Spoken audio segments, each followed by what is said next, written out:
इचलकरंजीत खाद्यतेलांची कृत्रिम टंचाई, चढ्या दराने तस्करी, बडे व्यापारी मॉल यांचे संगनमत, डब्यामागे 250 रुपये जादाची वसुली।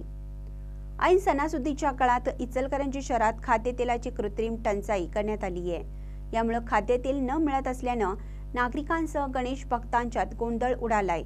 आज शनिवारी सकाळपासून खाद्यतेल कुठेच उपलब्ध होत नसल्याने दुकानदारांबरोबरच ग्राहकांची मोठी तारांबळ उडाली।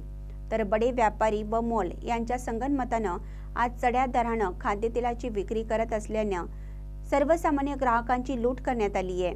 तर कालपर्यंत 1450 ला मिळणारा तेल डबा आज अचानक 1700 रुपयांना मिळत असल्याने तब्बल 250 रुपयांची वाढ होऊन ग्राहकांकडून वसूल करण्यात येत आहे।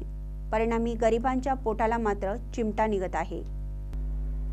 खाद्यतेलांचे दर वाढण्याची शक्यता असल्याने व्यापाऱ्यांकडून खाद्यतेलाचा पुरवठा आज बहुतांशी बंद करण्यात आला होता। सकाळपासून वेगवेगळ्या कंपनीच्या डीलर यांच्याशी संपर्क करूनही सायंकाळपर्यंत खाद्यतेल मिळाले नव्हते। सरकारकडून तेलावरील 20 ते 25% वाढ करण्यात आली आहे।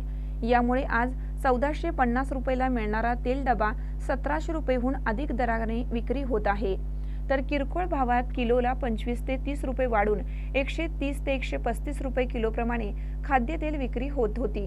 शिवाय सरकारकडून वाढवण्यात आलेल्या ड्युटीमुळे आज संपूर्ण बाजारपेठेत तेल कुठेच मिळत नव्हतं। कमी दराने खरेदी केलेल्या व्यापाऱ्यांनी मात्र याचा फायदा घेत आज खाद्यतेलाचा पुरवठाच बंद केल्याचं चित्र संपूर्ण दिवसभर दिसून आलं। सरकारच्या GR प्रमाणे खाद्यतेलाला 20 ते 25% ड्युटी वाढवण्यात आली आहे। यामुळे खाद्यतेलाचे दर वाढणार असल्याने व्यापाऱ्यांकडून सकाळपासून पुरवठा बंद करण्यात आला होता। तर नेहमीच्या दुकानदारांना तेल दराबाबत काहीच कल्पना देण्यात आली नव्हती।